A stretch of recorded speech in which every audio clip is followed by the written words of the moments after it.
Hello, everyone, and welcome to the next episode of the Artistry of Code podcast. We would like to announce some small changes to our podcast. And the main thing is that the episodes will be a bit shorter. We will aim them to make them shorter and easier to listen on the go, as not every one of us have like an hour or an hour and a half to listen to the episode. And as we all know, pausing the podcast and getting back to it on next day or next week isn't the best way of listening because we are getting out of context. So we will do our best to make the listening better experience here.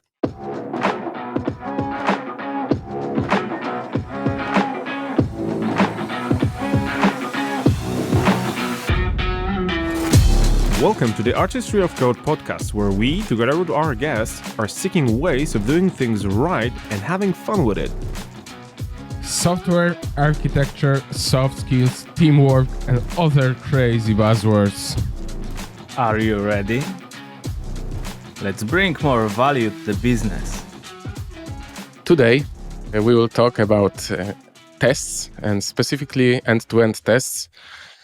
And let's go to the concretes of this topic. And first of all, before we will jump to end-to-end tests, let's talk about what are the tests pyramid and where the end-to-end tests are on this pyramid. So I guess the question goes to the expert, Artur Wolny, who's on the call. Hi, Artur. Hello, guys, and thanks, Marek, for a great introduction. So coming back to the test pyramid, it is a concept to represent with the pyramid shape the amount of tests that you need in your project. It's like so-called optimal amount of tests. So this pyramid is separated to a few levels.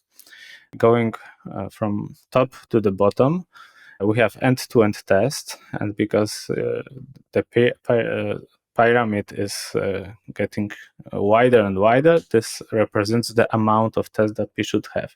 So starting from end-to-end test, it's the type of test that we should have the lowest number of.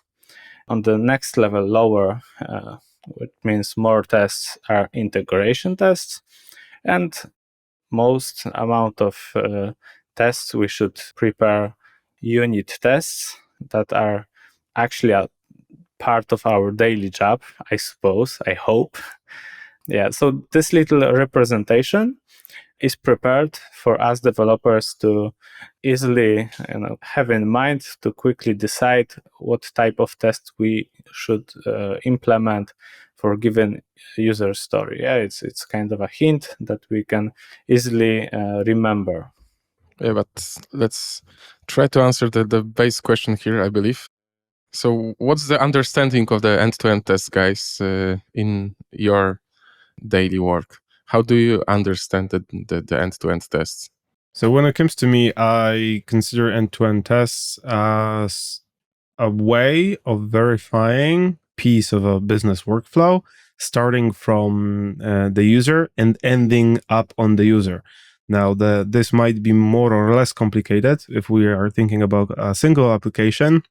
That's most likely invoking a change on the UI, like physically on the UI and seeing the result on the UI.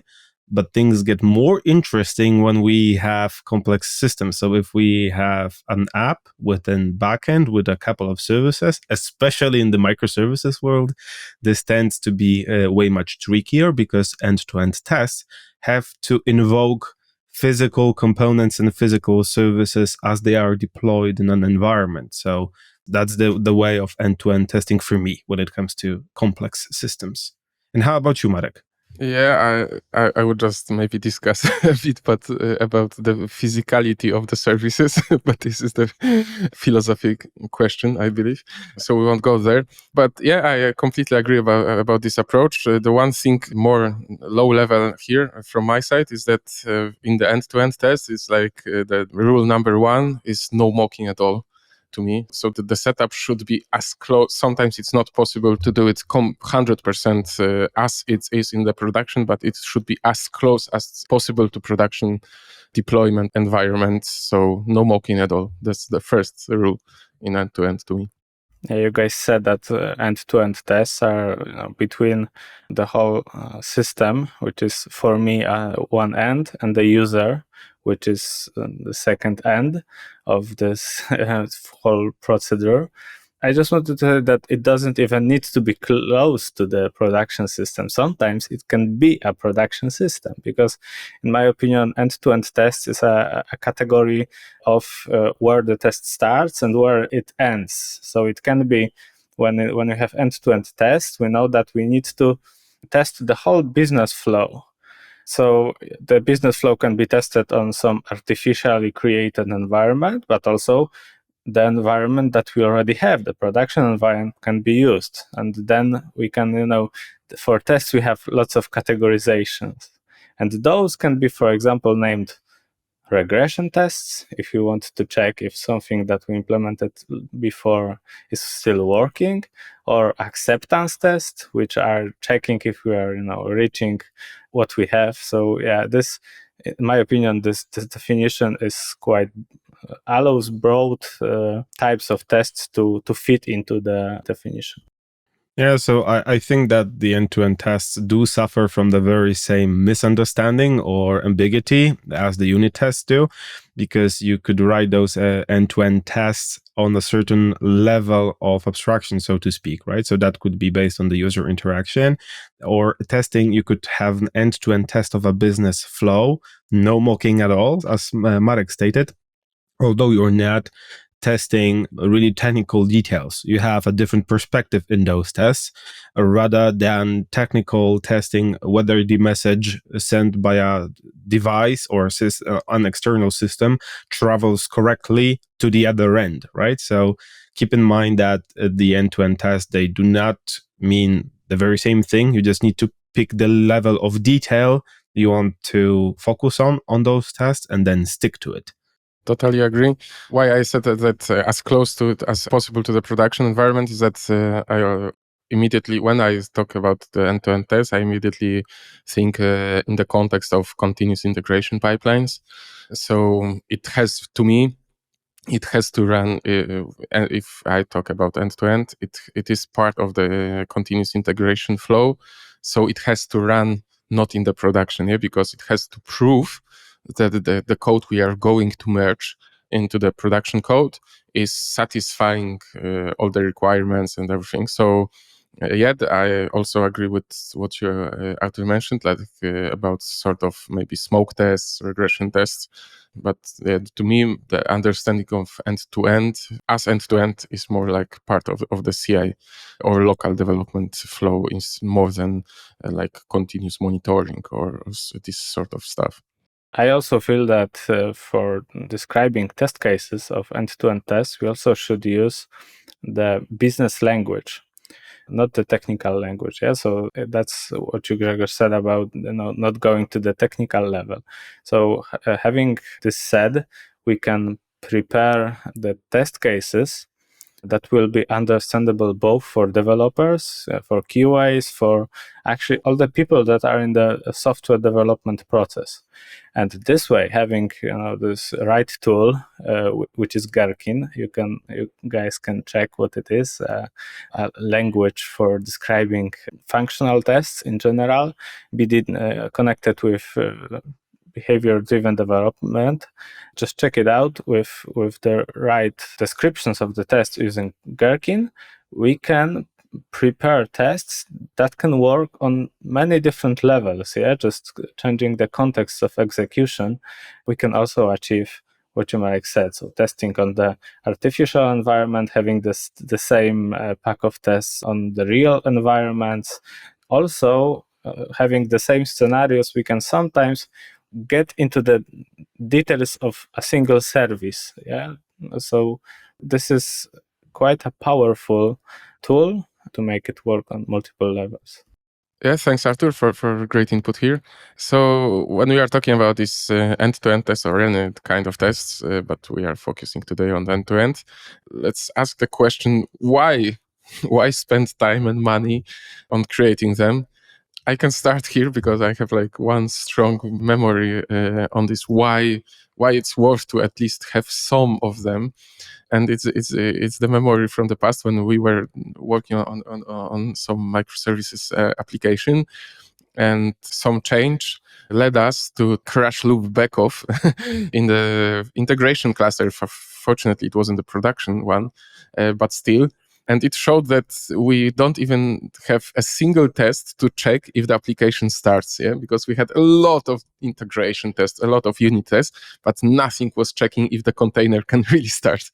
And there was some small bug in the entry point of the application, and it wasn't checked at all. So that's the first reason. Let's check if the application can start at all. Yeah, I have another point why it's worth to have them.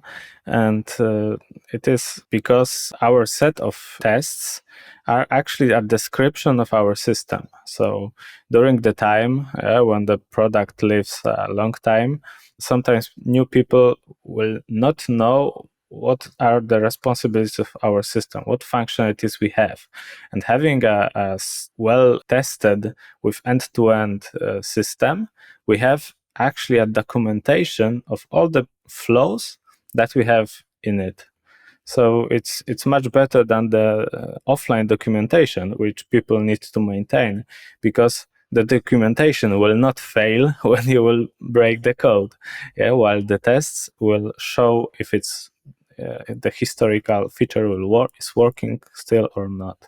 I think that using end-to-end tests is also worth because of the fact that we are really testing the system as a whole, I would say. This is very important for me, especially when we're thinking about complex use cases, complex interactions. The bigger the system which we have, the more things can go wrong, right? And if we think about the classical setup, where different components of the system, like the database, monitoring, or application services are maintained by different teams, those teams frequently fail to properly communicate to one another.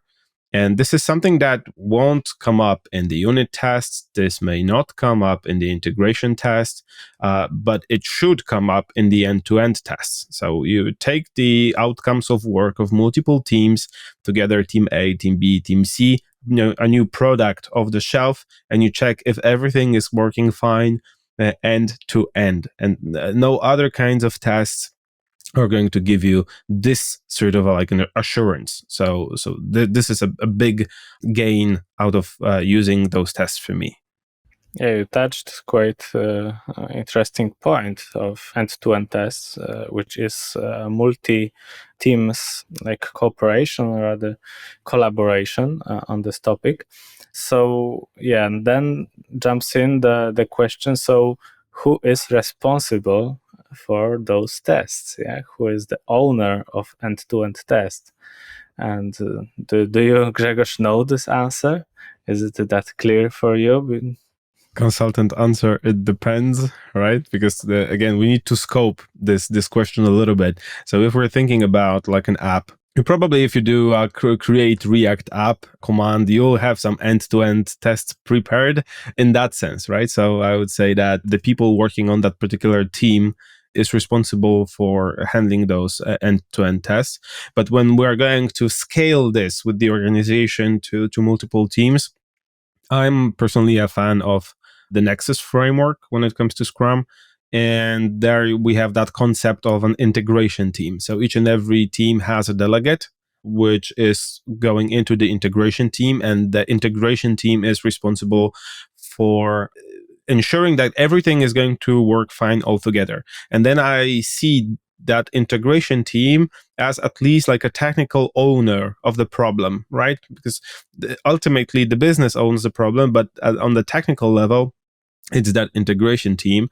And then they at least have to design the cases or determine which of those business flows will be included in the end-to-end test. Because if we go back to that analogy of the test pyramid, we have that very small corner at the top of the pyramid reflecting those end-to-end tests, which means you should have the least amount of them but most likely the most important ones, right? And that team is about to determine which of them are bringing the most business value, and not necessarily coding them. That's going to probably depend from company to company whether those delegates are capable of it. It might be developed, there might be coded by developers, there might be coded by testers if the automation testers are there on board.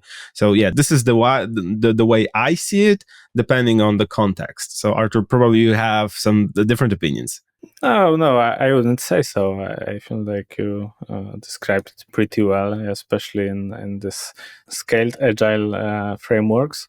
So yeah, I also have seen this kind of situation that there were delegates, responsible for integration between services maintained by different teams, and I feel like the best solution is when this responsibility and those delegates are QA that are able to write code. So there are QA engineers, that are preparing it, also developing it. Because I feel like the QAs has the most knowledge on the verge of business and IT. Yeah, they are talking almost equal times with business representatives and with developers. So they can relate to both needs, requirements, and problems that occur there. In my opinion, also the really important input to the function, which is answering the question, who is the owner of the end-to-end tests, is the size of the company.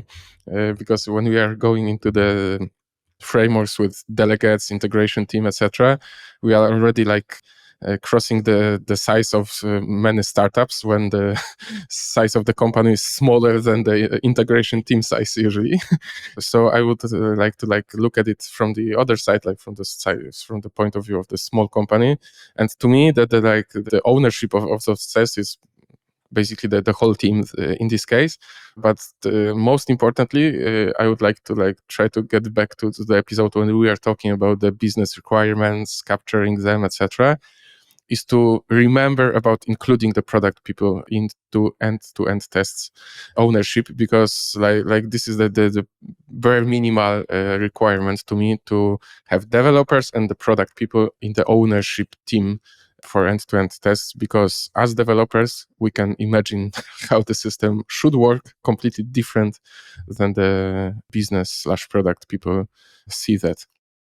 I think what's also worth sharing on the show is an experience of ours, because when we were working together at Fissman, in this example, there were those efforts of building up those end-to-end tests, which were considering a multitude of layers, starting from the heating equipment, so the embedded software, the cloud backend, the mobile application, which is going to be also part of those tests. And when it comes to, the ownership of this, how this was organized, we pretty much had a quality manager established for the process, who was guiding people through.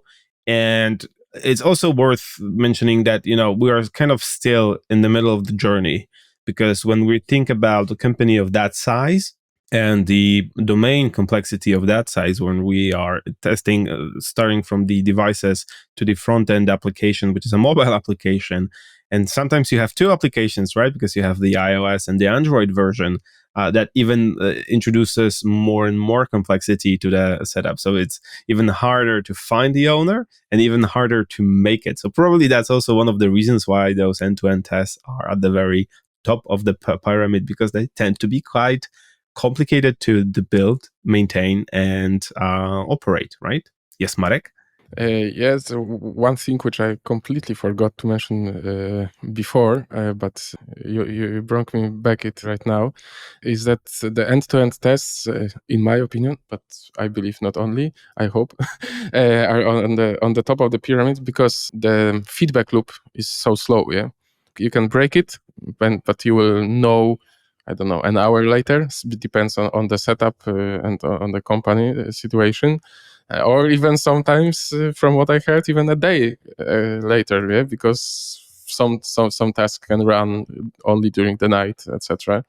So this is the downside of the end-to-end test, because that they have the really slow feedback loop, which can cost, because you can wait, you can assume that the change is ready, and then next day you find out that it's not really ready, and you may not deliver something on time. Marek, that's good that you mentioned the feedback loop. We forgot about it. That's true, because end-to-end tests usually involve the production environment. It includes also the communication aspects. So sometimes it's asynchronous and takes time. Then the test itself takes a lot of time. And the problem starts when this time is much longer that we would like to keep the length of the feedback loop. Then we need to think about it, when not to use end-to-end tests, and what are the guidelines, what part of our application we should cover, or actually a functionality of our application we should cover with end-to-end tests. And here we also could have some opinions.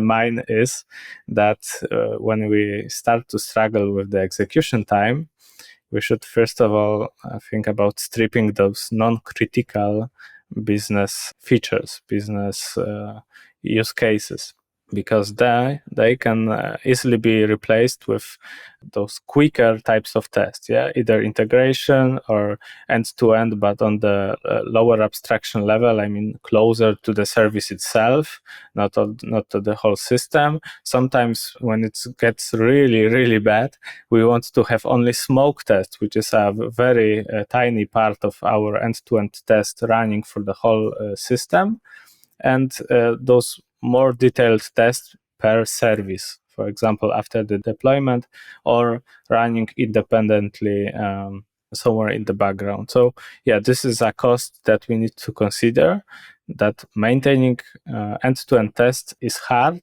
and is difficult and is costly. That said, I believe that a lot of what we mentioned here just supports consultants' answer that it all depends. So this is all for today, and we would like to hear your opinions and your experiences, our dear listeners, and let us know in the comments on Facebook or YouTube. Let us know what you think about end-to-end tests. Let us know about your experience, and hear you next time in the next episode. Bye-bye. Bye-bye. Take care. Bye-bye. That's all for today. Thanks for spending your time with us. Visit our page on Facebook and Twitter, leave us a comment under the episode, subscribe to the updates, and share it with others. We would like to hear your feedback so that we can prepare more interesting content for you to enjoy. Hear you next time!